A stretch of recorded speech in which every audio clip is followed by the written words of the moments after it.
business owners that you're going to meet throughout the night.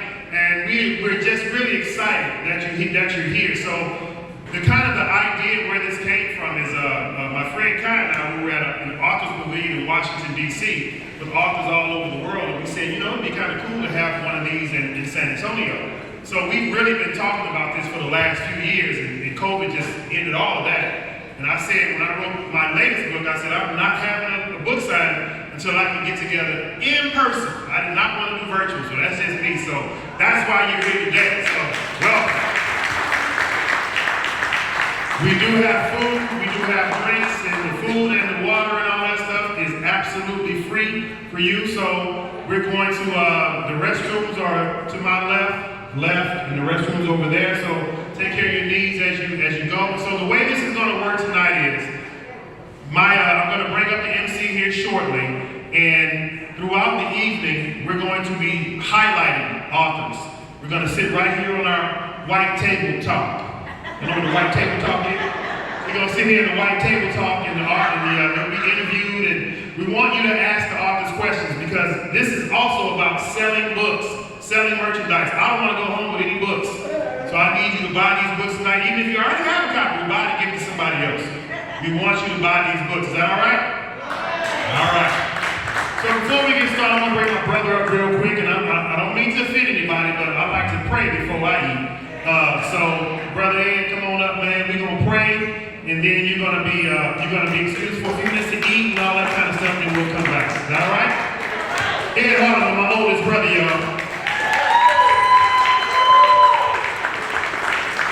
Good afternoon. Welcome to a very, very festive event. So without further ado, I'd like to say a prayer and talk to God for a second. You all bow your heads. Oh, gracious Father, we ask you to be with each and every one of us at this present time, when event that the well worth being here in the city of San Antonio. We pray, Heavenly Father, that everyone will leave here with a smile on their face and with unity in their heart. And we want to bless the people that prepare the food and those that are going to partake in it. In Jesus' name we say, amen. All right, so before we go get something, I have a little treat for y'all. Just a little treat. You ready for a little treat?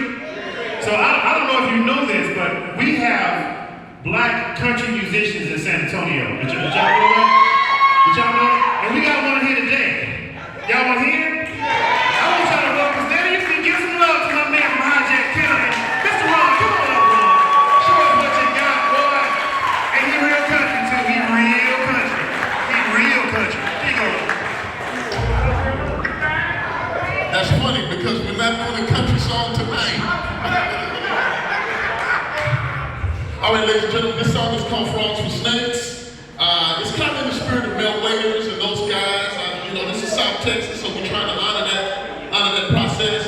So look on Facebook, Don't Feed Frogs. Don't feed frogs, and we're going to explain what that means in just a minute. Hit it. Rock the South Side. What's the fuss? You told you get some money from me, or you're catching the bus. So you walk back in the club acting real sweet. Problem is you barefoot, and he got the Casey on his feet. I don't feed frogs, no snakes. Stop dangling that thing like crocodile, baby. I don't feed frogs, no snakes. See what I can give you. Let me tell you, yeah. Ha! When you don't learn, you can't never win. With someone who slivers through the glass and sheds his skin.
ahead and eat something. Thank y'all. Come in, James County. All right. Okay, so we're gonna give y'all a few minutes to. I need you to go. One thing, I don't want to take no books home, and I also don't want to take no food home. So you got some time. Why don't you go ahead and get you some food, get you something to drink, and then we're gonna come back and keep the show going. Is that all right?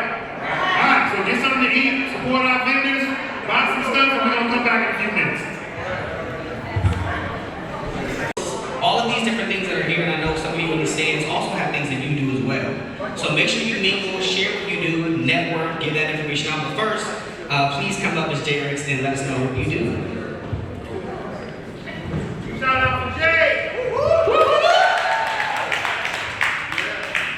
Thank you all for being here this evening. So I wear several hats here in San Antonio. So first and foremost, I am an educator. So I'm an assistant principal at Young Women's Leadership Academy Primary in San Antonio ISD. So I love my job very, very much, empowering Black and brown women, or young girls, should I say, going to be women eventually. I also am the District 2 representative for the Mayor's Commission on the Status of Women here in San Antonio.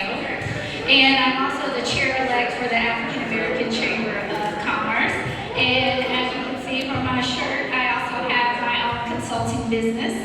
So I'm super excited to be here this evening. So the motto of our chamber, we actually have two here, but the one that I am the chair-elect for is We Are Stronger Together. So I'm really excited about being here this evening, experiencing this book reading. And so I see quite a few things that I'm going to be purchasing this evening. So you all sit back, enjoy, eat, and socialize and have a great time. So thank you all.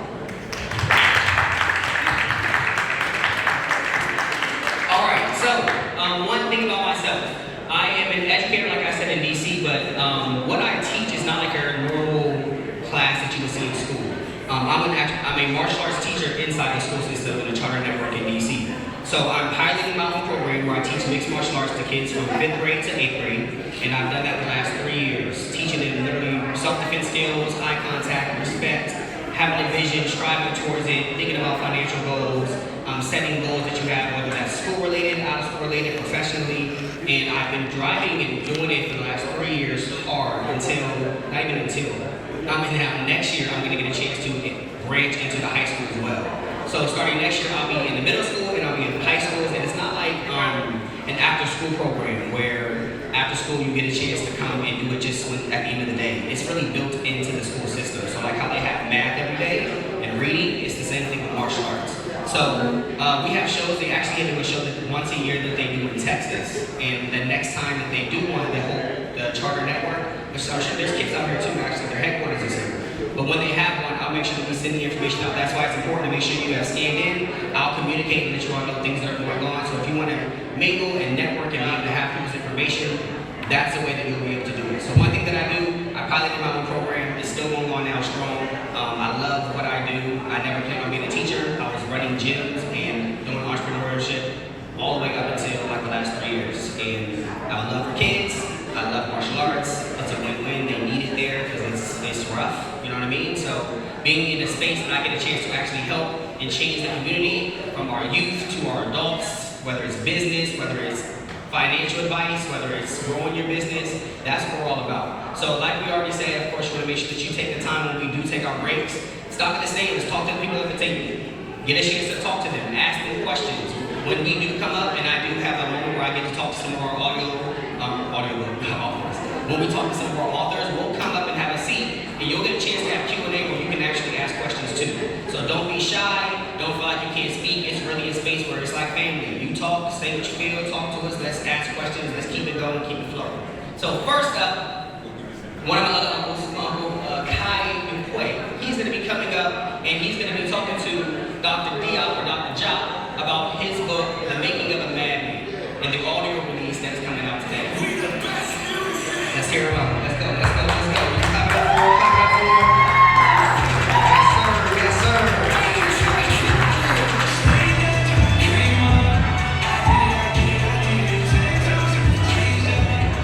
Thank you, nephew. First of all, happy to see everyone. Almost a full house. One of the things I want to talk about in my brief time is, I love the fact that we are here celebrating something other than partying, right? This is about scholarly pursuits. This is about economic empowerment. And this is about setting an example. We want our young people to see all of the kinds of things that we are capable of, and we want them to participate in what we're doing, right? So I see young people out here. Ron has his son out here, Dr. Ron Kelly. My daughter's over here with Yasmin. Y'all buying the books from them. This is fantastic. And I'm very excited to be here. My daughter and I came in on Monday night from Seattle. But those of you who don't know me, I am from San Antonio, Texas. I grew up in San Antonio, Texas, on the east side, can I get an amen, of San Antonio, Texas. And I've often spoken to the team, we speak all the time, about our trials and tribulations growing up, and who would have thought that two young kids from the east side of San Antonio, who grew up on the same street, when we travel now, we're both referred to as doctor. I'm Dr. Kyle Dupuy. That's Dr. Mazzini Diaz. Now, we grew up on a street called Alhaven. And this event is put on by our company, which we and our partners in, the Alhaven Publishing Group. And we published our first book a month ago, which is Dr. Diop's second book, The Making of a Madman. This is a book that we self-published because of the economic lessons that we learned when he published his first book, Inner City Public Schools Still Work, and recognized that he got ripped off. So instead of complaining, we organized, we strategized, we incorporated, we executed. I got some more words, y'all get the picture, right?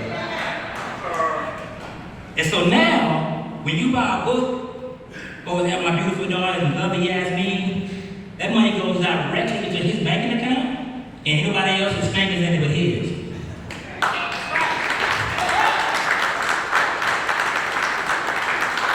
Matter of fact, he called me all the time. The money's still coming in.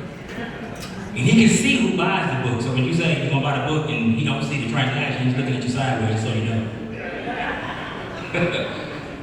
The Alhaven Publishing Group. It's funny. I never thought I'd see it. But as we travel the world, and as we've learned our life lessons, and as we inspire the youth and our children, my daughter asked me all the time, as we were executing this project, when I received my copy of the book, I said, look at Uncle Martina. She saw the book, eyes light up. I said, yeah, we're gonna do audio book next. We had no idea what that meant or how he was going to do that. But tonight is the official release party of the audiobook version of The Making of a Madman.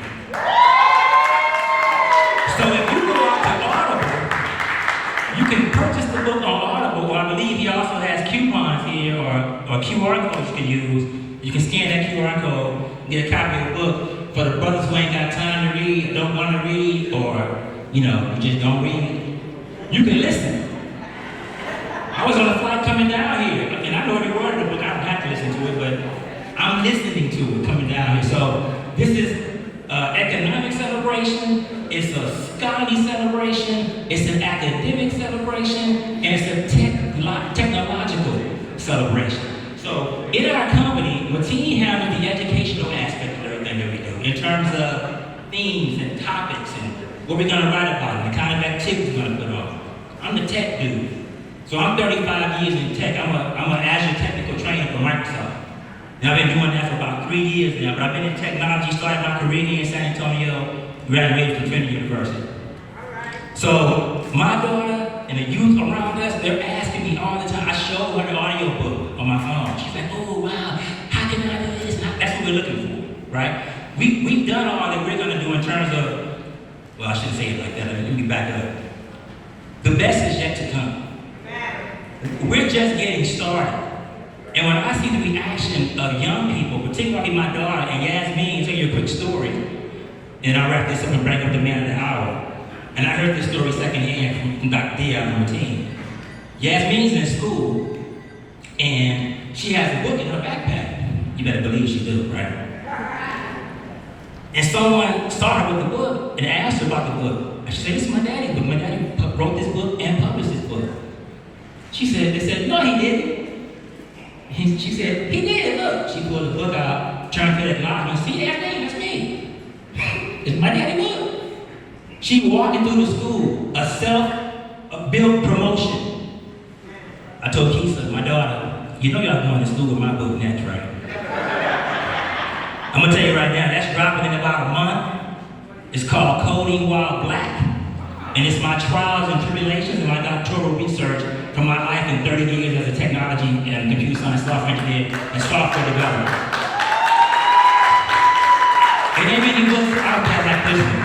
Because I'm talking about the racism, the hurdles, the obstacles, and all the stuff I had to go through as I started my career in 1987 as a software developer. I walk into a room like this and said I was a software developer. No one knew what that meant.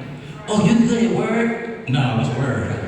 I build Word, right? Everybody knows what that is now. It's commonplace for a software developer. But in 1987, when I was in San Antonio, started my career over at the San Antonio State Chest Hospital. Lord have mercy. Anyway, without further ado, we're gonna bring this brother up. And what we're gonna do, we're gonna give y'all a little bit of a taste of what you will hear once you download the audio book. So we're gonna bring up my man now, author, publisher, entrepreneur, and philanthropist, the one and only Dr. Dion. Do your thing, boy.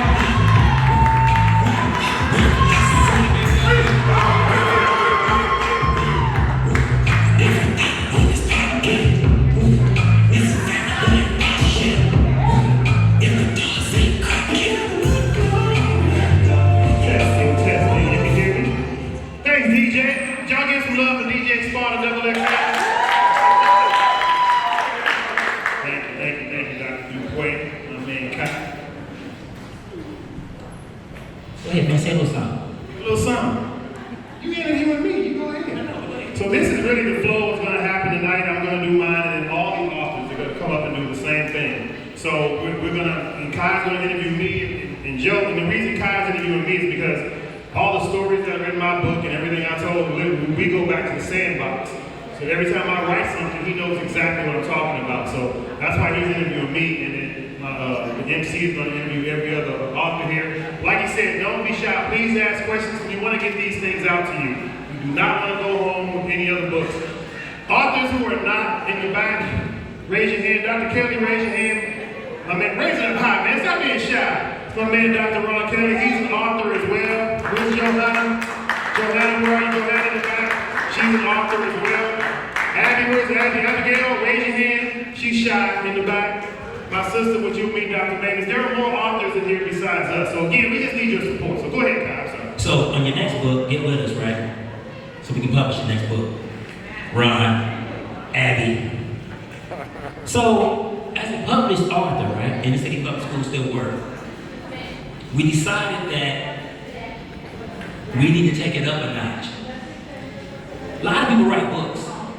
Very few have audio books. That's taking that leap into technology, right? Bringing what you have to say to the 21st century. So talk a little bit about what it was like in the process of creating an audio book. Yeah, so writing the book, a lot of people, everybody sits down, and Cynthia was saying this earlier, that people ask Cynthia, well, how do you write a book? And she said, well, you have to sit down and start writing. That's really the hardest part. So imagine when you sit down, you've written the book, you got it on paper, and you're looking at it and going, all right, great.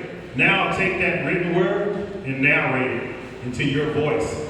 And so when I did my audiobook, it's me, you're gonna hear my voice on that narrator. But some of the cool things that I put in the audiobook that you won't get in the paper book are just different reactions.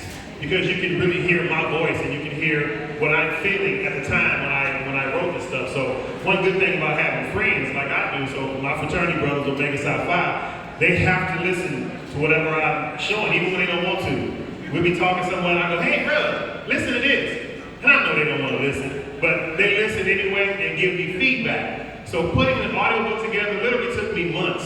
I don't have a studio. I didn't have the top of the line DJ mic or anything like that. So I had to learn all these things as I went. So I sat in my office at home, closed all the doors, because you can't have any sound anywhere, and just started talking. That was it. And I would call him, man, did you realize we've been pronouncing this word wrong all our life? Did you stuff like that. So that's what I did. That's how it came up.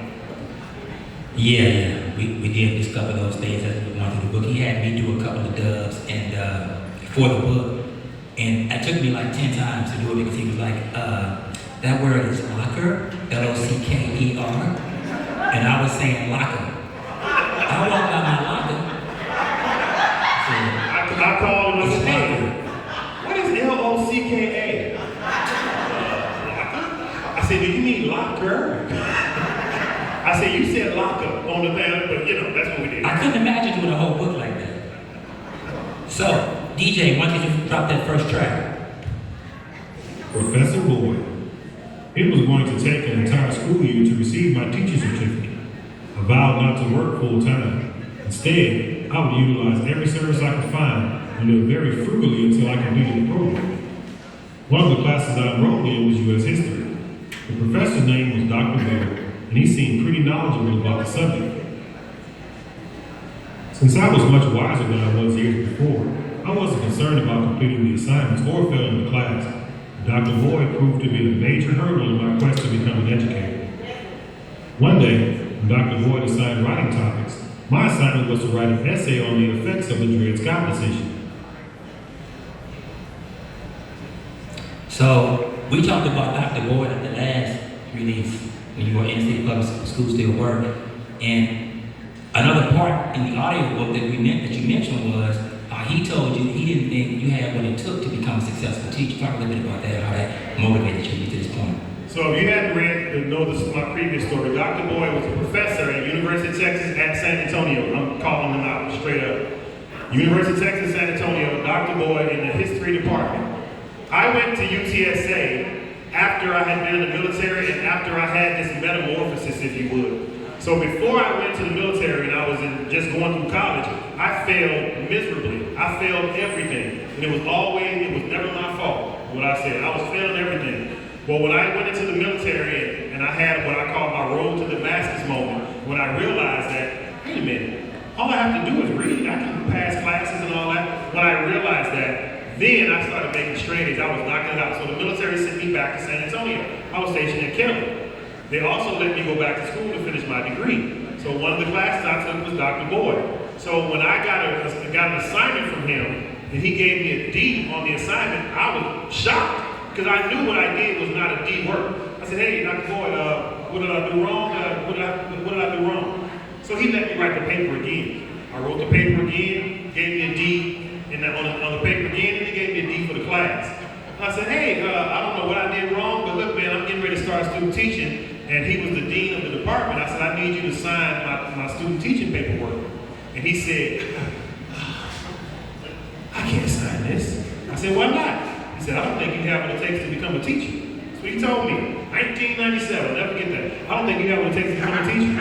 I said, man, you don't even know me. That's what I said to him. I wanted to jump across his desk and strangle him.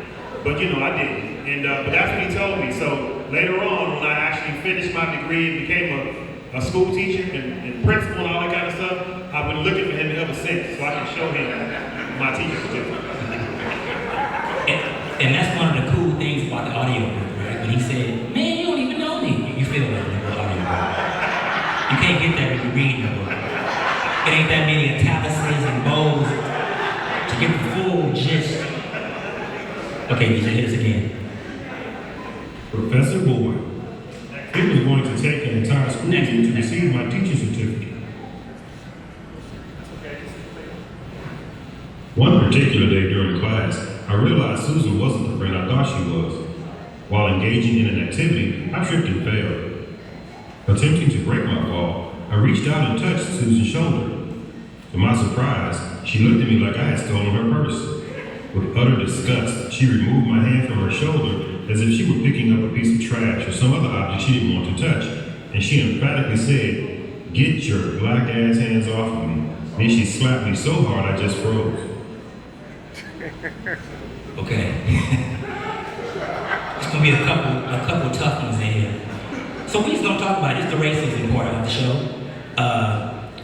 As we were growing up and Mateen was going through some of the challenges in his life as a young person, he ended up changing schools. So we went to elementary school together, and then we both went to Jeff Davis. I remember Jeff Davis. And then he went to Poe for a little while, then he went to Alamo Heights. And I was at Jeff Davis. Alamo Heights and then Poe. While he was at Alamo Heights is what this incident is referring to, and there's several pieces in the book about all the racism that he endured while he was there. So my question to you is, as you endured the racism as a student and overcame those challenges, how does that help you prepare you as you became a teacher, district leader, school principal, etc.?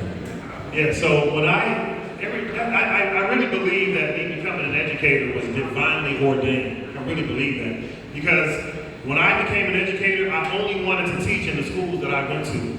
So I led Hirsch, I led W.W. White, I led Sam Houston, I led Rogers Middle School, and then the only time I was not on the east side is when I was at Harris Middle School. And it's funny because all the kids, especially when I was at Sam, everything that the kids did, I already know what you're doing. You're not fooling me. You know, I ran these same streets. I used the same game. The game does not change at all. Ran the same game. I said the same thing you're saying the same thing to me that I said to my teachers back in the day. And I thought I was fooling them, and you think you're fooling me, and you're not. So I think that's what prepared me to become an educator. But speak specifically about the racism. The racism at Alamo How Heights. it helps you, as a So the racism, I don't know if anybody know about Alamo Heights. Alamo Heights here in San Antonio, what you may not know is Alamo Heights, although it's old money, there is a real small strip of Alamo Heights that's extremely poor. And I lived on a street called Galt Lane. And there were some apartments back there that are still there to this day. And imagine, I'm 13 years old at the time. I'm walking from my apartment on Galt Lane all through Alamo Heights, through the neighborhood, and people are trying to run me over, throwing rocks at me. I have no idea what's going on. And then I get to school and getting called nigga every day. I thought that was normal until I just got tired of it and said, man, I can't do this no more. So I just ran away from home. And when I did that, that's how I ended up going back to Poe Middle School, because I told my mother, I said, look here, I don't care what, I feel safer on the east side.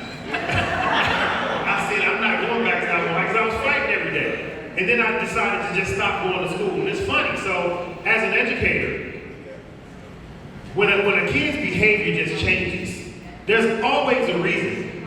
And so back then, when I just stopped going to school, nobody came looking for me, nobody asked me questions, I just stopped showing up. Until one day I said, I'm just going to stay at my grandma's house and never go back. I told my mother I ain't going back to Alamo Heights. That's how I ended up at Poe. She just took me and said, okay, you live with your grandmother now, and you're going to go over to Poe Middle School. That's how I ended up there. So I went to 3 different middle schools in 1 year. But again, I think all of those things prepared me for the leadership positions that I'm assuming. And so we met back up in Highlands High School in around this a few years back. Hit us again, DJ. Google introduced this platform into education in roughly 2010. Districts that were fortunate to have an innovative IT director jumped at the chance to create a Google ecosystem. Google was cheaper to use, and the new Chromebook was a fraction of a traditional laptop cost.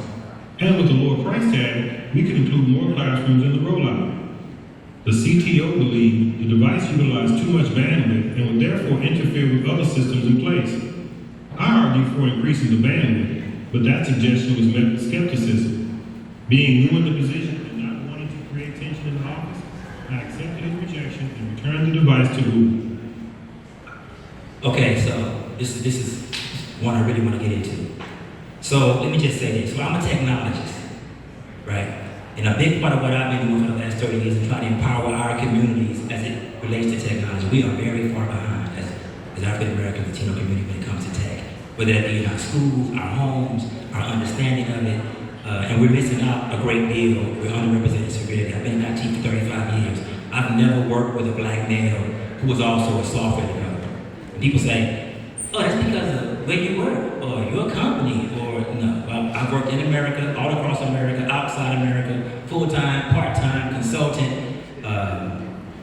startup, Fortune 100, there's no brothers in the field. Because I want to say that. So when you have a principal, school leader, somebody like Mateen, who is trying to integrate tech into the school system while he was working for the office of the CTO, the Chief Technology Officer, that's what that snippet was from. He had to argue and fight to get tech put into the schools, and he was defeated in that effort.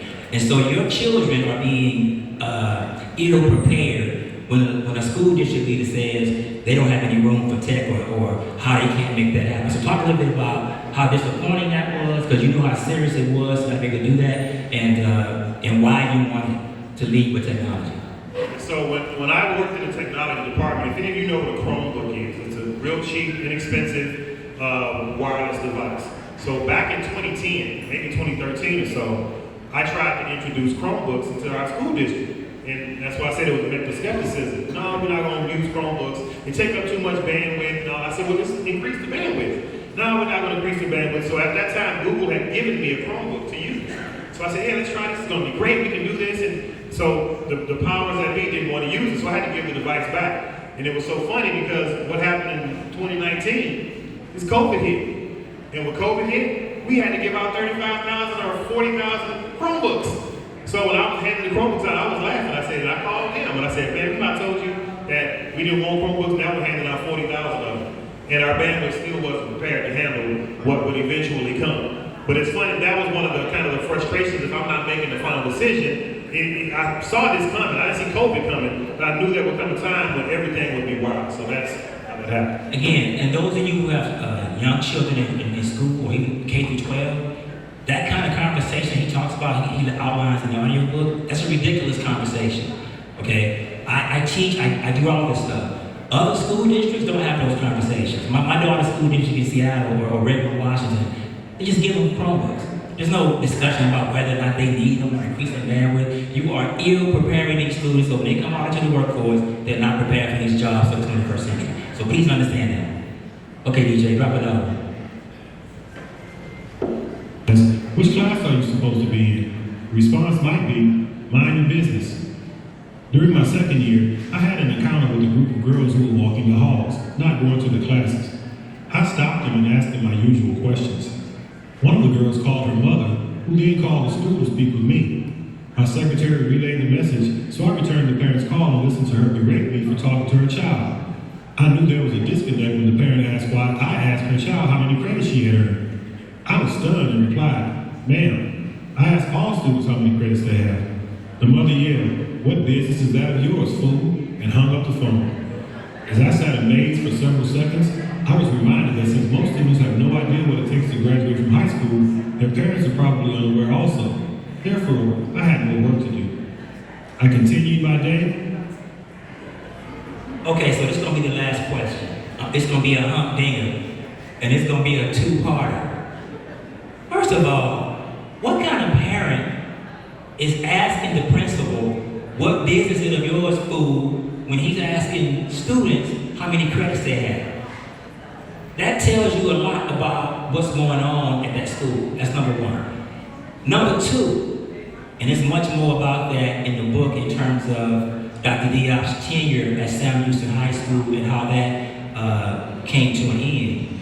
And so, looking at that audio snippet and hearing the response from the parent and that you have to ask students those kinds of questions and they told you to mind your business, thinking about that and juxtapose that with the whole concept of when you went over to Sam Houston High School 3 years ago, coming over there with the mindset to improve the test scores, which you did repeatedly in the 3-year period, did you feel like those were clues to perhaps you being set up to fail when you started that journey?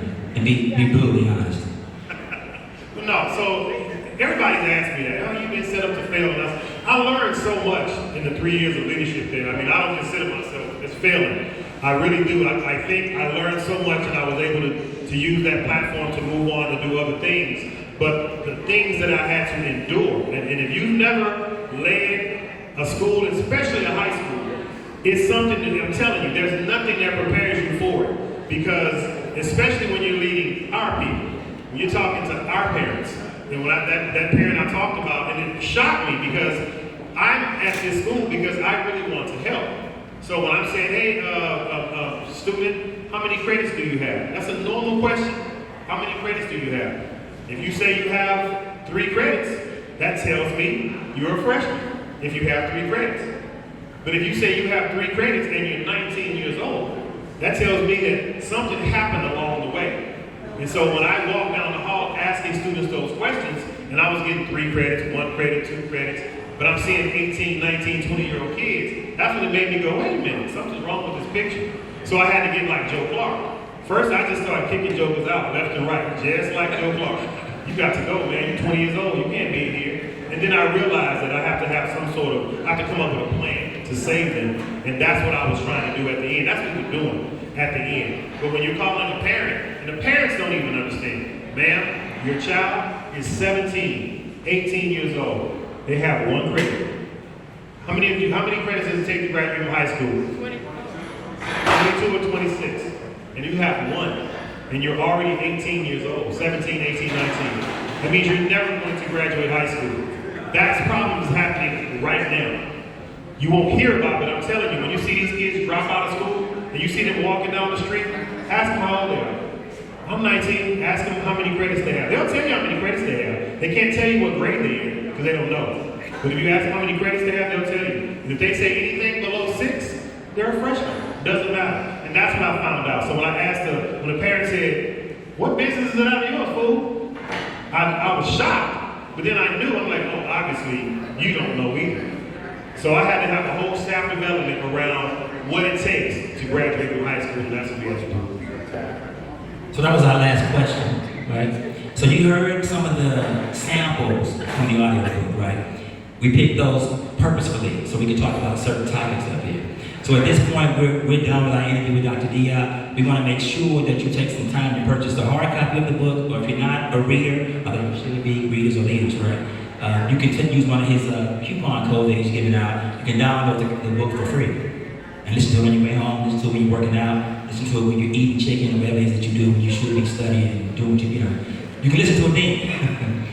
And I think it's the best thing you can do as an author, right? You write a hard copy book, that becomes a Kindle version. You can read it on devices, but nothing beats the audio book, and that's why I pushed him to do that, because he has plenty to say. He has a lot more to say. This is not going to be the last book. I mean, this brother's been in education for almost 30 years, so you don't want to write a 400-page book, so there'll be more stories coming for sure. So at this time, I want to bring back our MC, nephew, Joe Rollins. Come on back up, and let's get to the next audience have to say.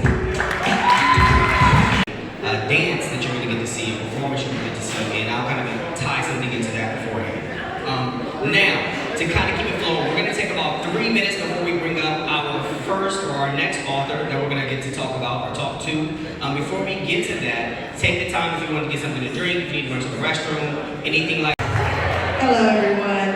I want to first thank Martine and everyone for the opportunity to come up and to say a few things about our organization. I recently started a foundation. Clap 1, they said. All right, if you hear my voice, clap once. If you hear my voice, clap twice. If you hear my voice, clap 3 times. If you hear my voice, please say shh. Thank you. Let's please be respectful and let her introduce herself. Thank you, guys. Again, my name is Deborah Seward. I am the manager at Designer Glitz and Glamour Salon and Spa. Why I'm here today is just to talk about a golf tournament that we're going to host July the 18th in 2021 at Top Golf. It's in memory of my daughter who was tragically, her life was tragically taken in 2018. We started a foundation in her memory, and we want to bring back our village. How many of us remember the village? I remember the village. I remember the village.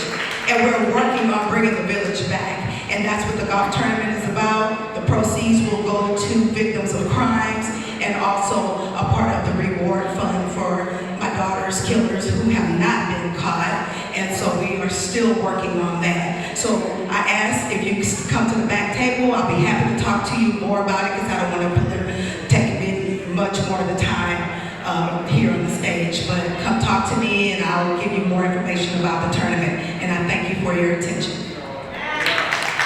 Thank you. All right, now going into one of the authors that are here. Her name is Miss Cynthia Freeman Gibbs.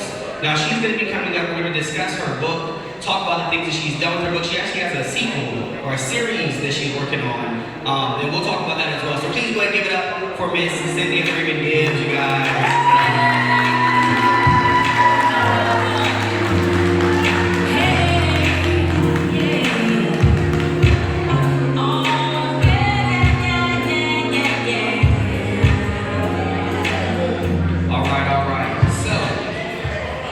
Now, as you can see, there's a book up here. It's called Reasonable Insanity. Can you just let us know first what inspired you when it comes to this book? How did you even get started with this? So, first of all, thank you for having me here. Hey, I'm all good. the authors Good to see and you. the team. Congratulations on the audiobook. To have these opportunities as an author is so important. So, I was working for a pharmaceutical company for 22 years, and I was laid off in 2015. And I had no idea what I was going to do next because I had been working for the same company since I was in college. A year later, unfortunately, I lost a friend to suicide.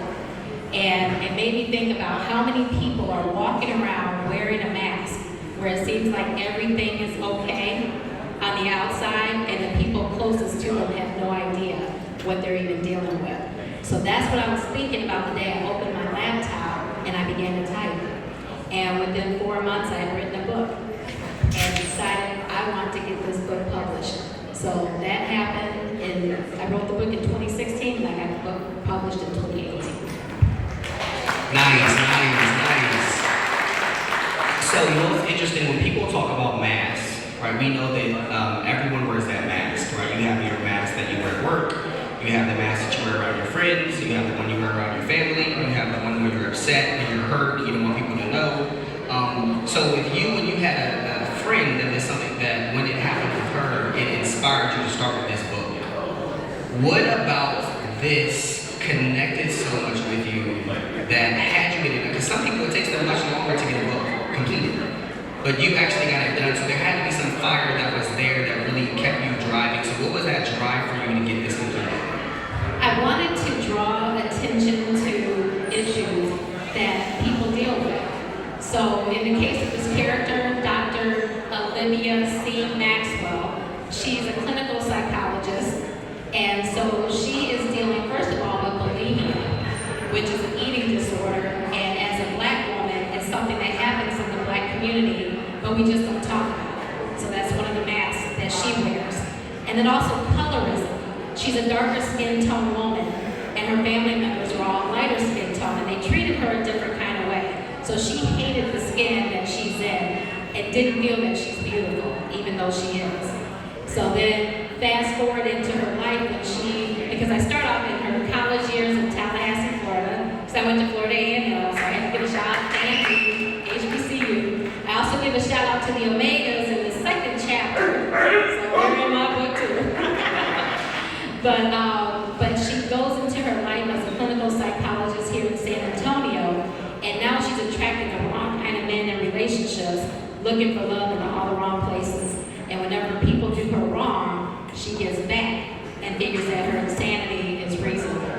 So those are the masks that she wears, and those are the masks that a lot of people walk around wearing, and they look like their life is just fine. Wow. I love when I see someone take a real situation and they are able to spin it into a story and tell someone else's story through the vision. It's really not even, it's a story that we all experience with our race. It's everywhere. So seeing that you are actually able to address it in a way that allows people to still show different versions of themselves, which doesn't change who they are, right? Which is one beautiful thing about people of color, right? We can wear and rock different hairstyles and different looks and different everything. We can still, that's like a different mask, right? Of how you feel. You dress certain ways based on the way you feel, but when you get a chance to put it into words, that's amazing. So really big shout out to you. If there's anyone that has any questions, I would love to give a chance for you to ask any kind of question you have in reference to a book like this or a story like this that you would like to know. So anybody at all. I got you.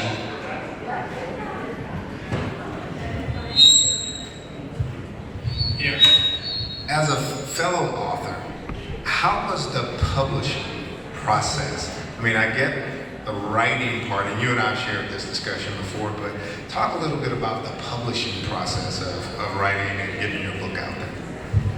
Thanks, Rick, for the question.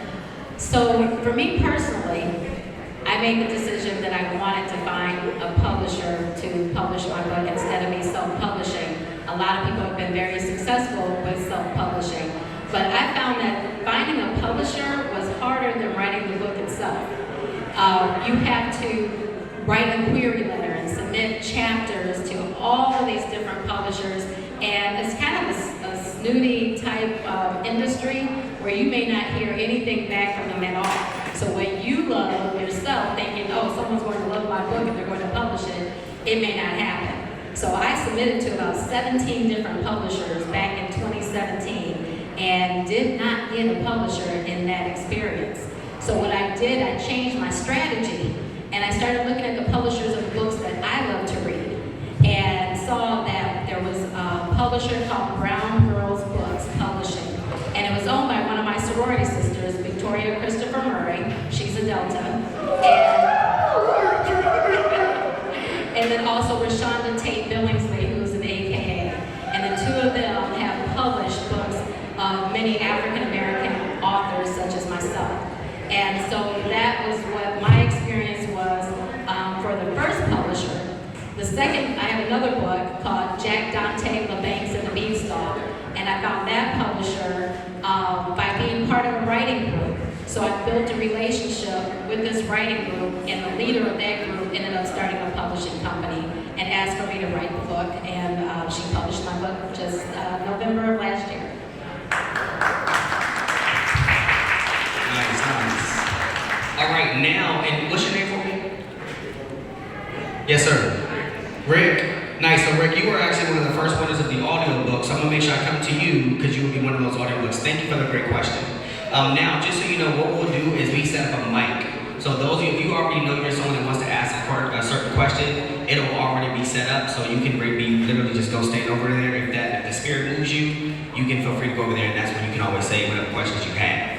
All right, so any other question? That was a really good one in reference to talking about your process to even getting your book published. A lot of people don't know what it takes to do that part, and sometimes they may think the harder part is writing the story when it's actually getting it published, right, for some. So, is there anything else anyone else would like to know or ask in reference to this? Sure. I'll just point it at you. Your title, Reasonable Insanity. What was some other titles that you had before you picked it? Because I know that's a hard part. That's such a good question. It's funny because that was the toughest thing, trying to come up with the title for the book. So when I first met my publisher, the first thing she told me was, we gotta change the name of your book. Because it was called Perfect for Love. There was another one, Diagnosis of something. I had this idea of this diagnosis series, and she's like, it sounds too clinical, no one's going to pick up that book. So I brainstormed with my husband and with family members and friends, and this is the one that stuck. And I love it because she is justifying her insanity and thinking that she's a clinical psychologist is a play on that as well. You think, oh, she's supposed to help people with their problems, but she's insane. All right. Now, to be clear, there's a series, correct? So is this the first part or second part of the series? So this is the first book in the series, and the way this book ended, people were like, girl, you better write another book. So I did, and that book is called Insatiable Revenge. And Olivia's still on, she's full of rage. She's trying to get her life together. She wants to get off of Team Ratchet and on Team Righteous, but the struggle is real. And she's going to learn that her behavior impacts the people who she loves the most. And in that book, I cover some other heavy issues as well, such as cutting and self-harming. So another way to address some difficult conversations in a more digestible way by writing about them in a fictional story.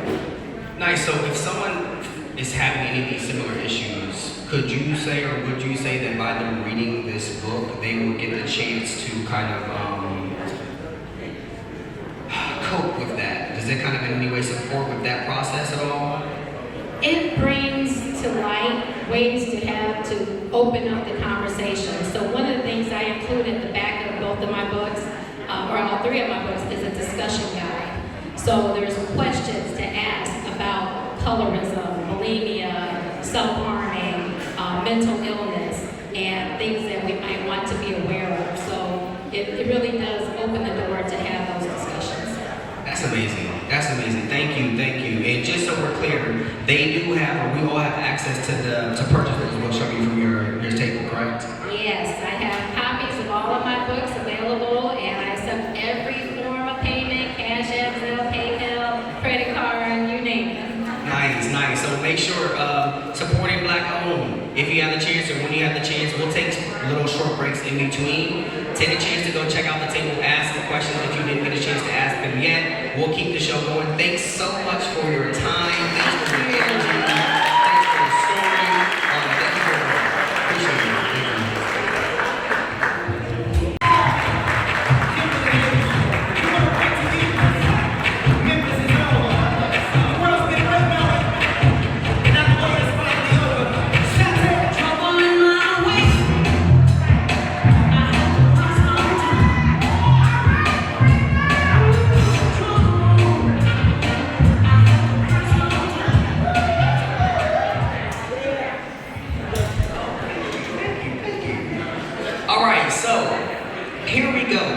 Going into the book, it's called Mama Ain't Always Right, A Journey to Forgiveness. So if you all haven't had the chance yet to talk to Miss Evangelist, Brenda Henderson, she has a great purpose for what she's also working towards, even with this book and the journey towards forgiveness. So please let us know, what was your inspiration? Tell us, what is this? What's this book about?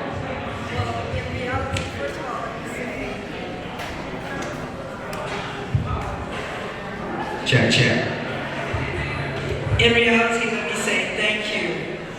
Thank you for giving me 4 or 5 minutes to listen to why I wrote this book. Number one, you need to realize that unforgiveness is an illness. And it's not one person out there that's still not holding on to something that you should have let go of a long time ago. Unforgiveness is an illness. But forgiveness is the cure. The story is loosely based on my own childhood of a young lady that was raised by an adopted parent that instilled in her worthlessness, who told her she was not attractive, who told her she wouldn't be anybody, and she believed it.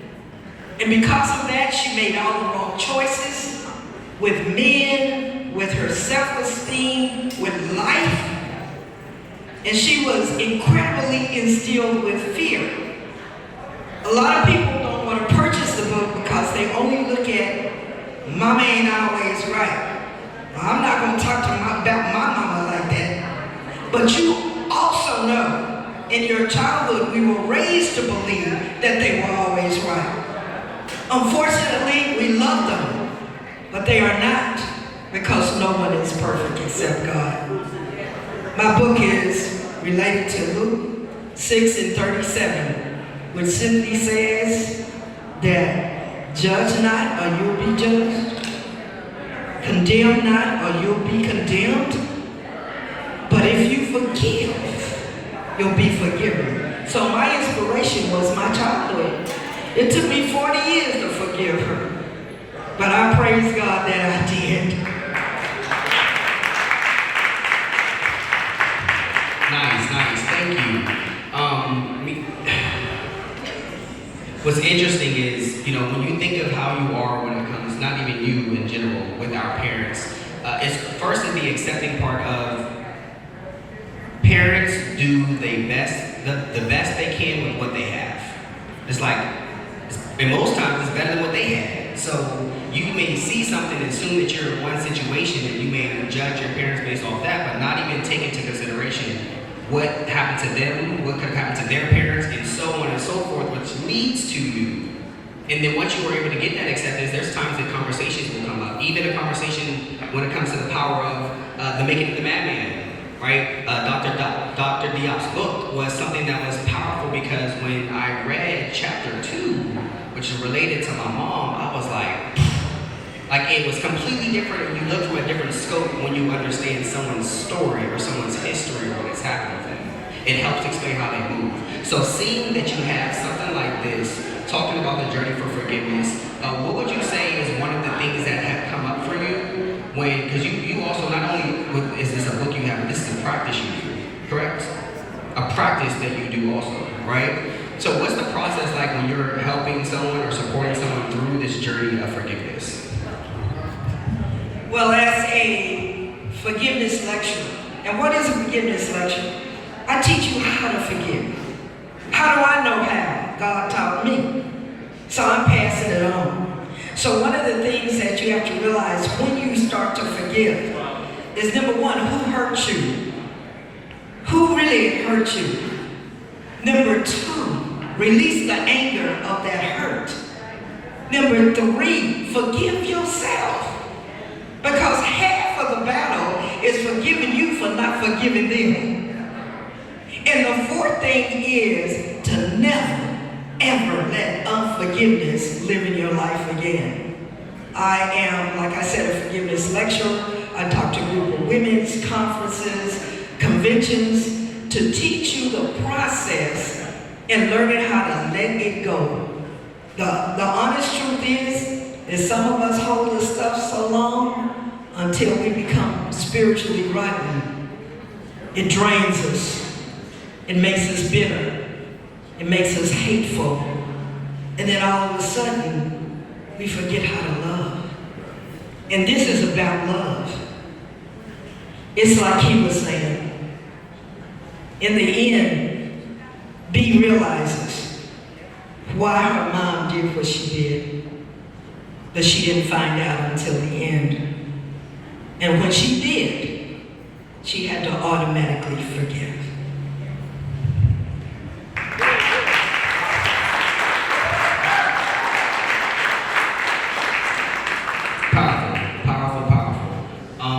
Now, for anyone that would like to have any questions, there's plenty in my mind. I won't take up the entire time. What's something that you all would like to ask? Something you would like to know, whether it's about the book, the practice, anything like that?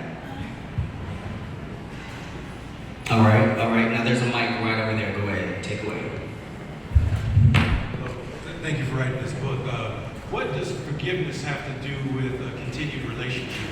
Can you forgive somebody and say, look, I still don't deal with you? Check.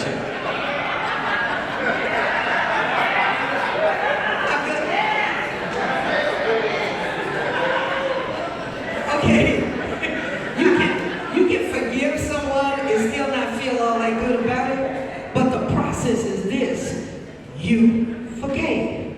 So let's go back to 6:37. Forgive, and you shall be forgiven. Because whoever hurt you, they are messing you a mess. They not perfect, and you're not perfect. You need a goal. Your goal needs to be heaven. And if you got a goal, then it doesn't matter if you still feeling some kind of way. God honors you because you forgave.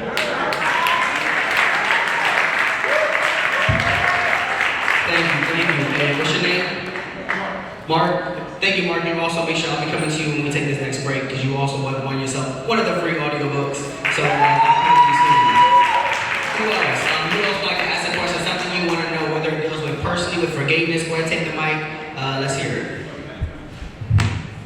So this book sounds amazing. I can't wait to read it. But I was curious too if you had any other books that you've written. Actually, I have 3 other books, and they tie in, and I'll tell you how. The first book that was ever written in 2000 was published in 2015. It's called Praying Men, Preying, not P-R-A-Y. Praying Men. And that book was based on a marriage I had for 10 months. Because the truth is there are men, don't get personal. I ain't talking about you, okay? But there are men in the church who the church. Because women in the church, they have a certain smell about them. And a lot of times it's desperation for a Christian man. So these men pick out these women. So the first book was about a praying man who ended up being a drug dealer, a murderer, a rapist, and a bigamist. But of course she didn't know this until she married him. The second book was part 2, because I didn't want to leave the women out. So part 2 is facing Cain from part 1, the protagonist, the antagonist in 1 is Cain Mitchell. And Cain, in 2, Cain comes back. But you have to read 2, he comes back weird, different. And there's a female involved in a praying situation. So I wasn't biased. The third book, and the reason why I say they tie in is because here's a person who's a Christian woman who wanted a Christian man, she didn't get it. Okay, then part 2, the Christian man came back, but he still messed up, but she finally found a Christian husband. So God asked me, he asked me, how come we keep making all these mistakes? And that came up with the third book and my ministry title, My Worth Book. Because most of us as females don't think we're worth any better. And we love to settle. So my Worth Book is an inspirational book to teach you how to think like a queen. Because I'm called into Psalms 139 and 14. You are fearfully and wonderfully made. And this you should know right well. Those are my other things. Thank you, amazing. Any other questions, something else that anyone would like to know? Like she's dropping definitely big nuggets right now. You can learn a lot of information. A lot of people have that hardened layer on the outside where you don't think you need to hear some of this information that's good for you too. It's helpful for everybody. So is there anyone else that would like to know anything? Anything you're curious about? If not, I have one thing before we end it, which is, what is some feedback or advice you can give people? Say there's someone who really wants to go out there and talk or ask a question, but they don't know, they don't want to put themselves on the spotlight. They don't want to say too much about who they are or reveal that mask. What's some advice you can give to anyone that's listening when it comes to just being able to forgive and move on from a situation? I would say to that person, if you're having a hard time forgiving anything, anyone, at any time, look at yourself first. And the easiest way to do that is understand that it's you. If you notice, most of the time, the people we don't forgive are going on about their life. They having a good time. And you're avoiding them, lying to them. Some people haven't spoken to their sisters in 10 and 15 years. Somebody in your family, somebody you call your best friend.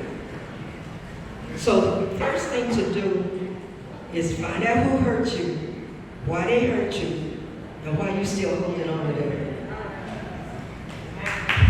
Thanks a lot. Give her a hand, give her a hand, give her a hand. Miss Evangelist Henderson, y'all.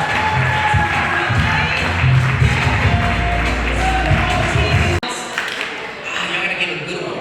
If you can hear my voice, clap twice. There we go. If you can hear my voice, clap 5 times. Thank you. All right, please move forward and have a seat. Move forward and have a seat. The next speaker, or the next author we're gonna have come out, his name is Mr. Eddie Norwood, and he has a book called The Lessons I've Learned from My Father, which is, and you won't have to see the book that's up here today, it's still available. You'll still get to see the book, of course, it'll still come out so you see what it looks like. But we're gonna talk about this amazing book that it connects a lot with me. So please come this way. Please give it up for Mr. Eddie Norwood, you guys.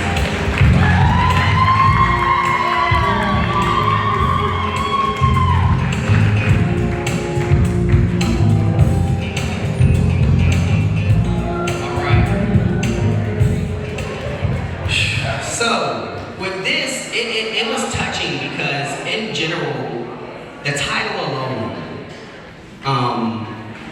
there's a thing that goes on in Washington, Maryland. It goes on everywhere, but in Maryland and Washington,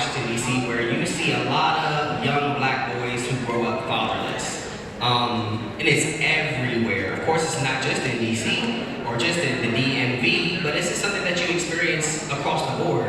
And that not only is what got me invested in teaching, it got me invested in like just the community, but seeing that there's a book and knowing that there's a book that actually someone took through lessons. What was your inspiration, please? Like, what was the mastermind behind deciding to do a book like this? There were a couple of things. I don't have the audio book, and I'm still writing this forthcoming. I do want to take a minute to say thank you to Dr. Jock and the All Living Group. Very funny story. I'm going to just throw this in real quick. Years and years ago, over 30 years ago, this is how I met Dr. Diop. I used to play drums in church, and he would sit on the end because his legs were long. He would stick his foot out in the aisle. And when I looked at his shoes, I would slide my foot out from behind the drum set because we had on the same shoes. So 30 years forward, tonight I look down and he's wearing the same shoes I got on in a different color. So thanks again, man. I really appreciate this opportunity. Again, the book is forthcoming. I shared a little bit of the book with Dr. Diop. The first thing he said was, I'm publishing it. And so the inspiration came from a ceremony. I listened to my mother tell my father, I thee Essie, take thee James, to be your lawfully wedded wife another 42 years. Every minute, every second, every hour, every day, just like the first 42. The interesting part about this is there was no preparation. It was no flowers or anything like that. My father was actually on his deathbed.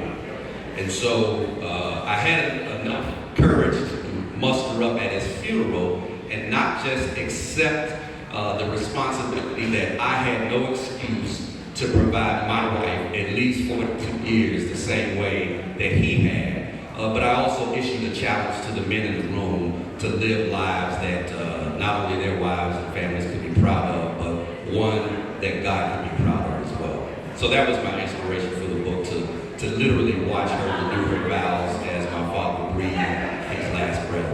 Yeah. Thank you. Thank you for sharing that. The vulnerability, just to share that, is not often seen from men. So thank you for being open and vulnerable enough to even share that in the first place. Now, with lessons that you learned from your father, what's something that you would say, like what's a major lesson or a takeaway? I know there's probably many of them within this book. And if you didn't hear, he actually said that Dr. Job is actually going to be helping go through publishing this book for you. So not only is he having this event where he's talking about his audiobook, talking about Dr. Job, but he's also supporting other people when it comes to publishing their book. So with fast forwarding to the question, right? When it comes to your book, what's a major lesson you would say that you learned from your father that you can pass on to others that are fathers, or soon to be fathers, that are in a space where they can use that to navigate through their relationship? So one of the chapters is called The Coat. And I grew up in Chicago, and I think I probably was about 14 when I came home. It was Christmas time, and I told my dad that I had finally figured out what I wanted to buy my girlfriend. And I wanted to buy her a winter coat. And my father explained to me, you know, when I do the audiobook, you probably crack up because my father was very, very animated.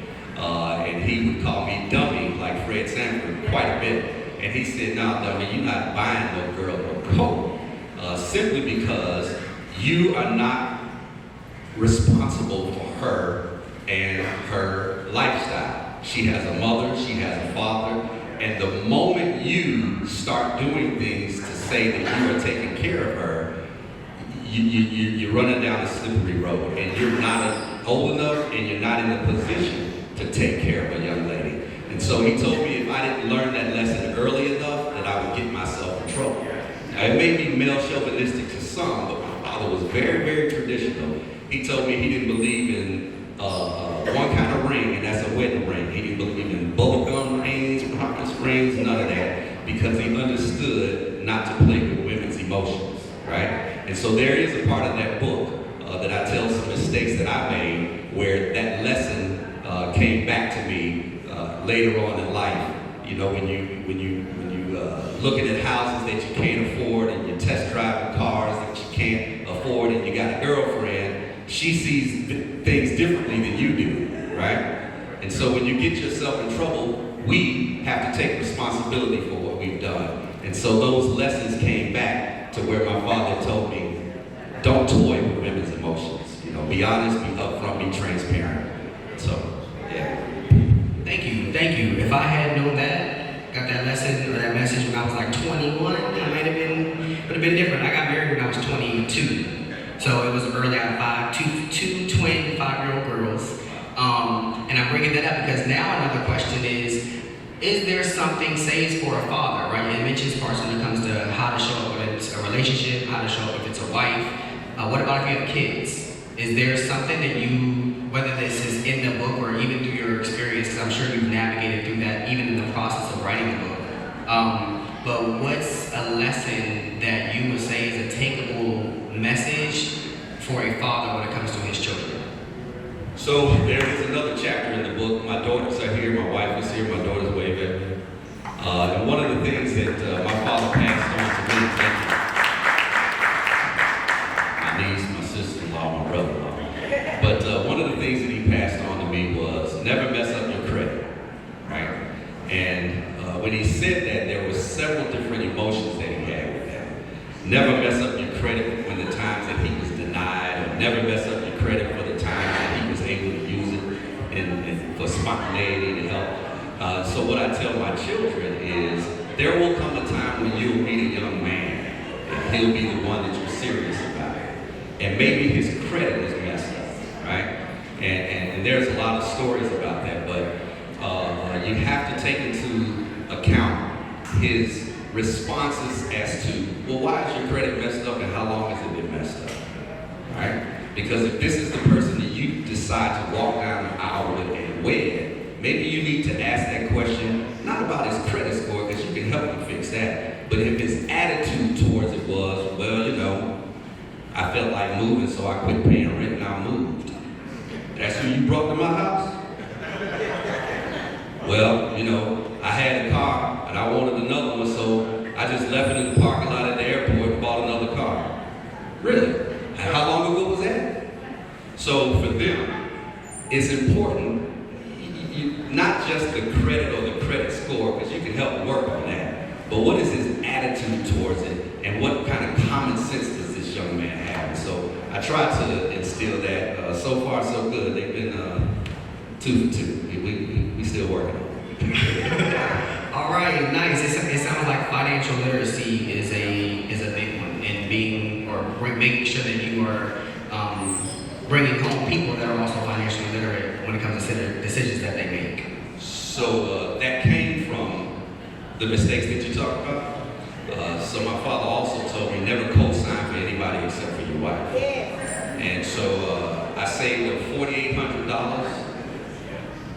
I saved up $2,500 and bought a $4,800 car, right? Even gave him a $500 post-dated check. So that's like half the car, right? So I was very, very excited when I called home and my father asked me the critical question and he said, well, what was the finance rate? And I said, what you mean? And he said, you know, APR. And so I unfolded the paperwork and you know that square over on the left, the one that said 25%? Can you believe that? So I walked in saying, I want my payments to be $149. They were. Yeah, but I financed it at 25% because I had no knowledge whatsoever what I was doing.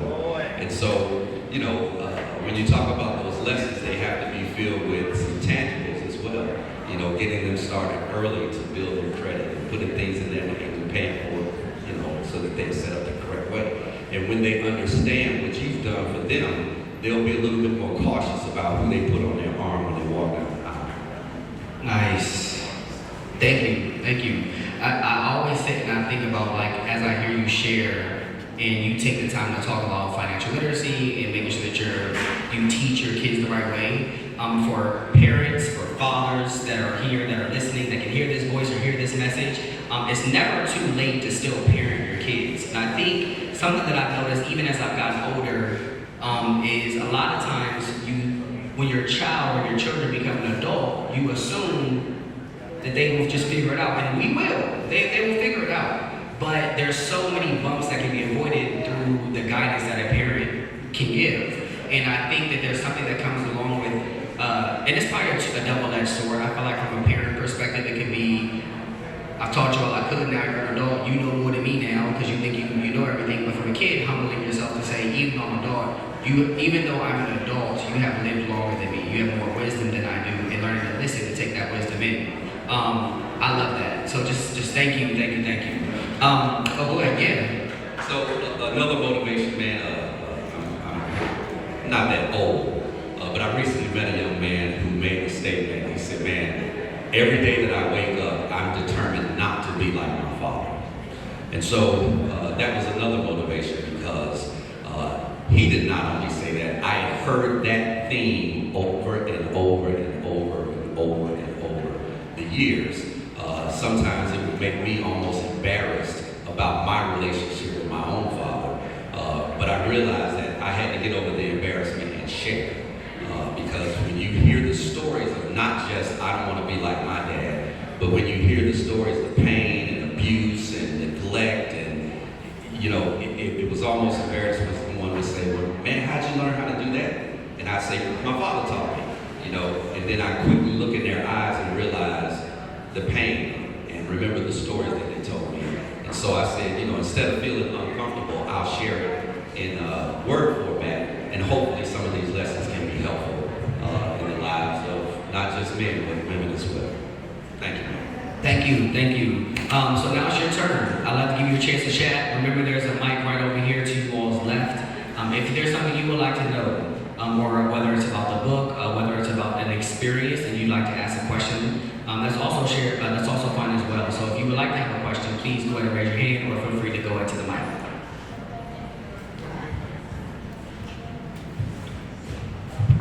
So you have daughters, right? Yes, sir. What kind of tell us some of the things that you shared with your daughter and how to pick the man that she's gonna ultimately spend the rest of her life with? The interesting thing is, y'all wave at me, stand up, ladies, so y'all can see. That's Kayla is my oldest daughter. Courtney is my youngest daughter. Recently, I had the opportunity to entertain both boyfriends, and they're all right. And so, transparency, honesty, and effective communication. I think that those are the three things that you need to make sure that they know. I am absolutely 100% transparent too early, right? And my wife would get on me about telling them things that I was engaged in at an early age before marriage. So you talk about a nasty boy, you ain't met none yet. Let me tell you what your daddy was up to. Just honest and how I treat their mother, right? And so what was interesting and profound, the youngest one, well, both of them kind of said that, what is it about this dude that you like so much? Well, he reminds me of you. I couldn't act. I will tell y'all this. So I've asked both these young men, in front of my wife and in front of them, what is it about my daughter that you like so much? I mean, you say you love her, what is it? And out the gate, her personality, her this, her that, whatever. Okay, well, on a scale from 1 to 10, what is your level of pride when you're walking down the street holding my daughter's hand? Why? I don't want to have private conversations with them. I want them to see his answer. Because if he's slow, maybe he getting her mixed up with somebody else. Right? And women have picked up on that, right? So have those conversations. I don't need to talk to him in the backyard by myself. I want to have a conversation in front of everybody, see how he responds. Yeah. Thank you, man. All right, thank you. Anyone else have a question that you would like to know or ask about in relation to the book or anything like Derek did? All right, well, what I would like to say for the last part before we transition is, like I said, it's never too late. Outside of even the book, there's always lessons that people people are trying to get from their parents and even siblings, even family, make sure you take the time to get to know the people that are here, network, collaborate, figure out how it can be a win-win. There's a lot of information and knowledge in the room, and it's wasteful to not use that knowledge. They say the richest place in the world is the cemetery because that's where all the great ideas are, right? If you know that you have these great ideas and you don't take time to work towards it, and you see someone's doing something that you've done or you want to do, whether that's dealing with fatherhood or parenthood or writing a book or having a business, communicate, ask questions. How did you do it? What was the process like? What was your hardest struggle? Allow them to tell you their story so you can use that as motivation, just like with the book, lessons that I learned from my father. Taking the time to learn from a book like that can advance not only how you deal with forgiveness, like the last book we talked about, when it comes to forgiving people in your family, but also when it comes to raising your own. So thank you so much for your time, Mr. Eddie Baldwin. Please give a hand applause.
That's where we're rooting from.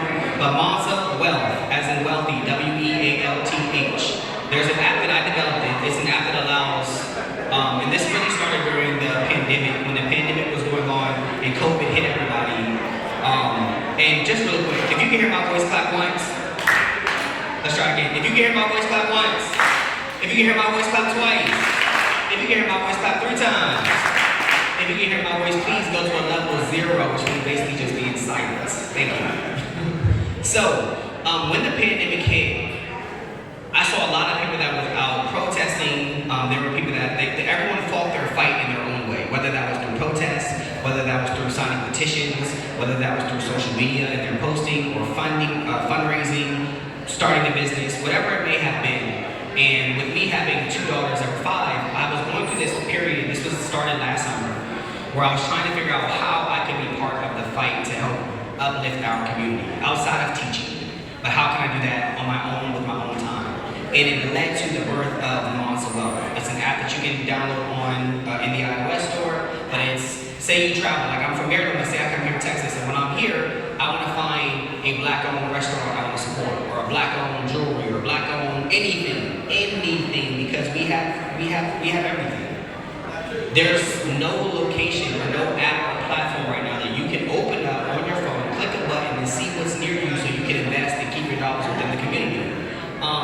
And my wife and I found that out because we were trying to go and find stuff online, but it takes a long time to find specifically a black-owned business because you find the larger businesses online and they're not small black-owned businesses. So the app is literally for anyone to create it. So if you do download the app right now and you open it up as a customer, you're not going to see anything here in Texas because there are no businesses from Texas that's linked into the app. But if you know someone that has a business, or if you are here and you have a business and you're like, man, how can I get myself known outside of just Texas, but also more in Texas? What do I need to do? Download the app. You can upload your products on there for free. You can sell your products on there, all of that. So I'll give you more information as I'm walking around talking about it, but you can go into the App Store, download it, check it out, all right? Now, in terms of the next audio or the next book that we're going to be talking about, or I'm going to have come up here, it's a nonfiction book. But when I looked at it in my mind, I was like, man, I definitely thought it was a fictional book, but it's actually about, and the author had been raising his sons or their sons, and that's actually, we'll go into it of course in a second, but it's called A Gorilla Riding on the Half of a Hot Dog. Right, completely different title. The title alone caught me. Then when I saw in the clouds a gorilla riding a hot dog, that caught me even more. So please give it up for Mr. Rick Goff, you guys. Give him up, give him a round of applause. Come on, let's go, let's go, let's go. Don't be driving, clap. Don't be driving, clap. There we go. What you know about rolling down in the deep? When you ride over numb, you can call it mental freeze. When these people talking much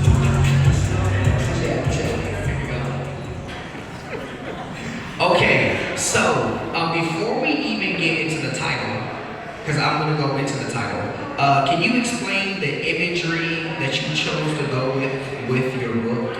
You know, first of all, it's true. We actually saw this. My sons, Justin and Austin, they were 5 and 3 at the time.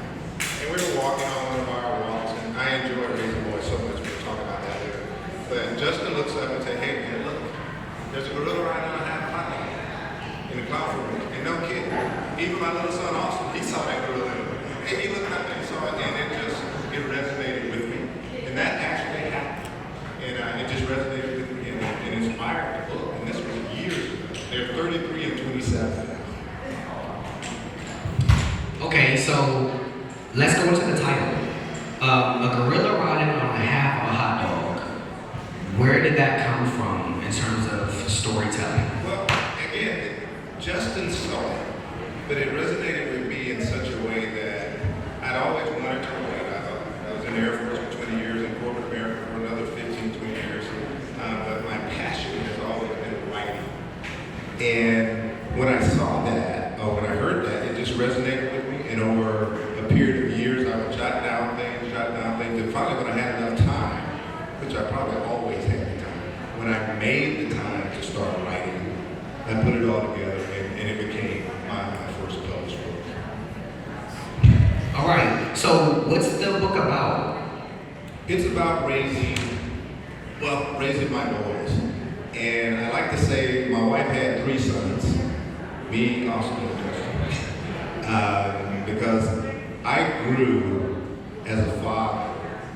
And I talked to the young man that spoke earlier about what he learned from his father. I've always been about teaching my sons and raising black men in this, even in their age, in the early, mid-90s to early 2000s. You know, the challenges were always there. And while I learned some things from my father, there were a lot of things that I didn't learn from my father that I knew I wanted to teach my sons. So they were a focal point in my life. I like to say marriage didn't change my life. My wife and I had been dating for years, and we've been married over 38 years now. But when we had kids, my life changed in a way that I became a father. I became H. Rick Goff when my sons were born. So when you being an author, fatherhood led to you choosing to be an author. So that means, I'm assuming, you took experiences that you had as a father, and you took whatever main ones that resonated with you, and you formed or put that into a literature form. All right, so if we're looking at a gorilla riding on a half of a hot dog, and you're thinking about how you parent or have raised your children and how with your sons, once they got older, or once you really had kids, it led to you being this author. Are you saying that the things that you were feeling as a father, this was your way of outwardly expressing that? You know, it's reflectively, it's my legacy to my sons. And you never stop being a parent. You never stop raising those of us with children. You never stop raising your children. You never stop being a parent. And as they got older, it's wonderful to see. Well, I got to be careful here. Sometimes I see things in my boys or my men now that I know they only got it from me. Some of the things, and I kid them like, God, all the good things I taught you, that's what you got. But it's flattering and humbling sometimes when I see things in my men now that I know they only got from me. They didn't get it from the world. That came from me. And I'm happy to say that 99% of those times I go, I didn't think they were listening. Look, they're always listening. But more importantly, they're always watching. They're always watching what we do. And as I see these things in my men now, that I go, thank God that I was focused as a father. I always wanted to be a father. I have always wanted, waiting for grandkids here soon, but I've always wanted to be a father. I screwed up a lot of things about my fatherhood that I think I got right. And it's just who I am and what I want to be. And I am so proud of our men now in helping to teach them how to navigate this world that they're living in. Not the world I live in, the world we grew up in, the world they are living in now. I have to take comfort in it. I put it in you. Now you got to go out and make a difference. You got to find your way, make your way, but also contribute to society in a positive way. So if somebody is a father and they're looking for some wisdom behind raising their children or some methods that they've used to raise them, are there things like that within this book? Oh, absolutely. Now look, the book will make you laugh. It'll make you cry. It'll just touch you. And I get touched, and I wrote it, and sometimes I read some of the things that really touch me. And I'll go over one vignette real quick if that's okay. My youngest son at the time, Justin, was 4 or 5 years old. He was sitting on the stairs, and I mean, he was in deep thought. This boy was thinking about something. And I just walked up to him, and I just sensed it. And I walked up to him and I said, well, what are you thinking about, sport? He looked me right in the eye and he said, pancakes. Pancakes. Not how to make pancakes, not eating pancakes. That alone just humbled me. And, I'm thinking he's trying to solve some of the great mysteries of the world. But, at the end of the day, he's just a little boy. And the little boy was thinking about pancakes. And I laughed and I chuckled. And that chapter is in the book. And, my chest was all puffed. Well, he's going to solve some great mystery of our time. That all he was thinking about was pancakes. So it reminds me that at the end of the day, they were still little boys at one time. And I just enjoyed those years when I was truly the focus of their lives. And it's great when they grow up. And I miss that time. I do miss those little boys. Proud as I can ever be of them as men, but I cherish that time we spent together when they were, from about 3 to 10 or so. Nice. It's good that you take the time to recognize, and parents, you should recognize also. We often have a vision that we have for our kids and what we want for them. And if you had assumed what he meant, you jumped into a conversation pushing this thing that you assumed, it could have threw him completely off. But meeting him where he was and allowing him to be a kid in that moment, in that space, and have the imagination that he had, allowed you to meet him where he was. And we often, like I said, say for example, it was pancakes, but say he wants to be a chef one day, you have no idea that he has all these food visions because he wants to be a chef and he's figuring it out. Maybe or he can be the guy on the show that goes around to different states and restaurants and takes their food, right? So there's so many different types of things that can be created from not just trying to push your kids to a certain direction, but literally meeting them where they are and navigating through with them. So questions. Is there anyone that would like to ask anything you may be curious about, whether when it deals with the literature or this book based off anything you've heard? You know, just let me say that. Yeah. At this day and time, it is extremely important and incumbent upon us as parents, mothers and fathers, but primarily talking to fathers and young fathers, to invest the time into your kids now. They're never too young for you to spend quality time with your kids now. Like I said, I messed up a lot of things, but the one thing I know I got right was spending time with my kids when they were this age, when they were young and they were impressionable. You know, I would always tell them, you don't need a football player, a president, or all these other folks to be your role model. I'll be your role model. I'm your role model. You know, I'm stepping into it. I stepped into that both feet, and I have no regrets about it. Yes, the world helped raise them, the village helped raise them, but their influence, the major influence in their lives had to be me as their father.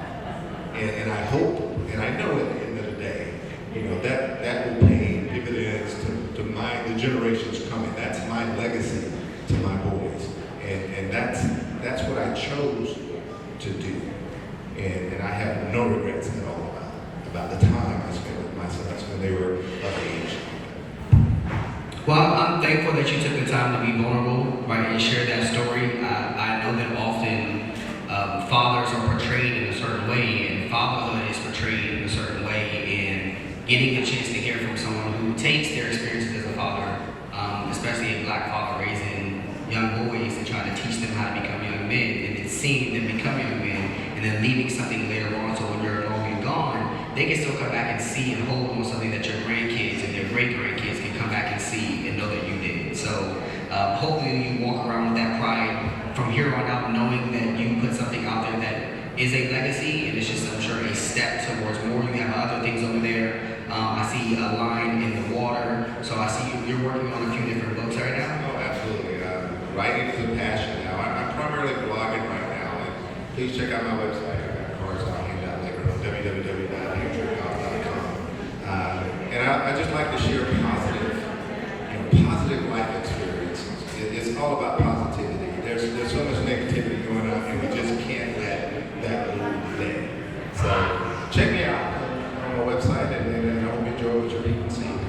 For sure, thank you. Last, just so you all know, we're going to be taking one more about 2 minutes before we have our last author that we're going to have come up. If you have won the free audiobook and you have spoken and asked any questions, please make sure during this period you come to me. I will help talk you through that process.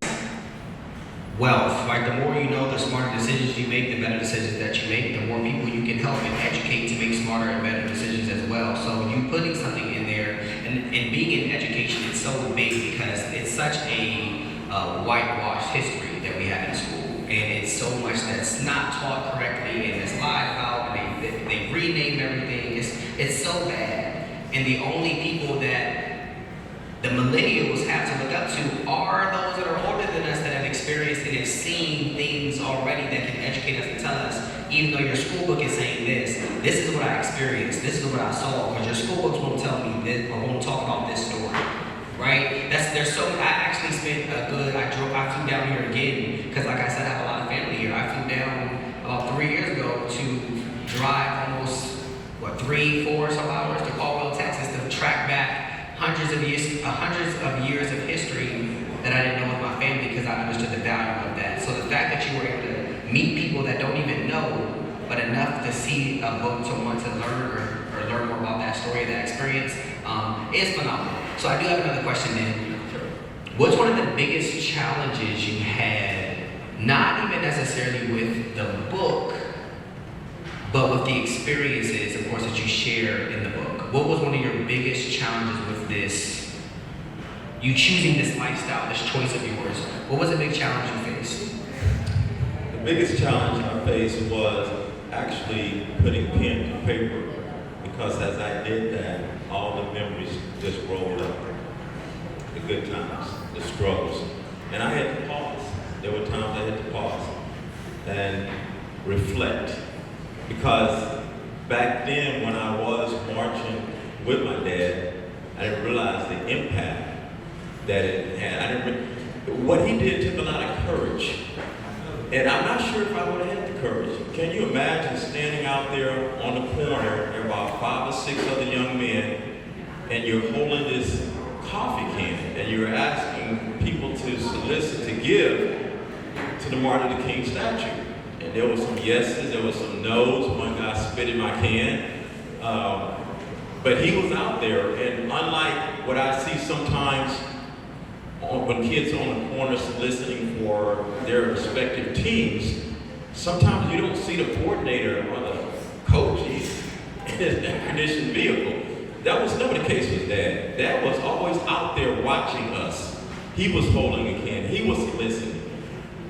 So other than reflecting back on all that he did and appreciating the level of courage it took to do that, do what he did, even going to the city council when he was denied and going back and denied and then going back. I mean, he just basically, no, not yet, not, well, when?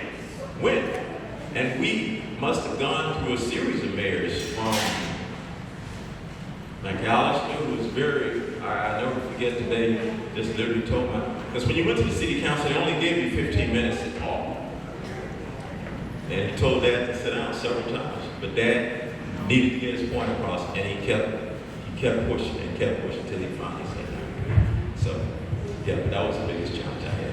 Thank you. Our stories, our untold stories, is really where the strength is in our history, which is why it's so valuable for us to hear and learn more about the history that we have had and that we have gone through that we are not told or talked about. So does anyone have anything that you would like to know, any questions you may have before we transition? Any other questions anyone else may have that you would like to know? Yeah, go ahead, go to the mic.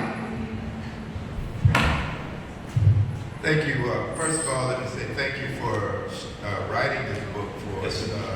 I am currently a member of the ML King March Commission here in San Antonio, serving as the treasurer, and to share this story that many of us didn't really know. Of course, knew about Reverend Dr. Callis, but you have given us more information about what's going on. So I look forward to reading more in the book as to what's going on. But I wanted you to just share with us perhaps some of the challenges that you see now. What would Reverend Callis do now to make things even better with the march? We're only doing the march because we really recognizing the legacy of Dr. King, but there was a message that he was trying to get across to the people as well. Could you talk Yes. about that?